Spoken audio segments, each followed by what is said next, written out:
నమస్తే అన్న. Okay sir. అన్న మీ పేరేనా? లక్ష్మణ సార్. ఏ ఊరు అనేది? తిమ్మాపురం సార్. తిమ్మాపురం కదా, మనకి ఎమ్నూరు దగ్గరలో తిమ్మాపురం. అవును సార్, ఎమ్నూరు మండలము తిమ్మాపురం.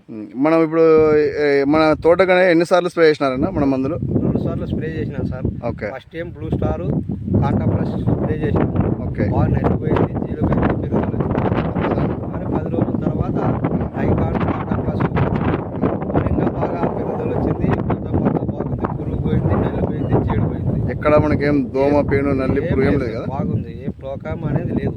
బాగానే వచ్చింది, చేను పెరుగుదల వచ్చింది, ఆపు పడుతుంది, కాయలు వస్తుంది, పురుగు లేదు, జీడ లేదు. మనకి ఇంపార్టెంట్ ఈ టైం. మొక్కలు చూపించండి ఒకసారి. ఒకసారి బాగుంది. రైతులు గమనించినట్లయితే మనకి ఎక్కడ కూడా జీడ పేను నల్లి పురుగు ఆకుల కింద అనేది ఎక్కడ లేదు కదా. మనకి చాలా నీట్గా అనేది వస్తుంది. మనకు క్రాప్ సెట్టింగ్ కూడా చాలా అద్భుతంగా అవుతుంది. బాగుంది. Okay okay. సేన అంతా కూడా అట్లా ఉంది కదా మనకు. రైతులంతా గమనించగలరు. ఓకే సార్, ఏమి ఇబ్బంది లేదు. ఎవరైనా వాడవచ్చు, ఏమి ఇబ్బంది లేదు. వేరే రైతులు కూడా మీరు వేరే రైతులు కూడా కన్ను మూసుకొని యూజ్ చేయొచ్చు.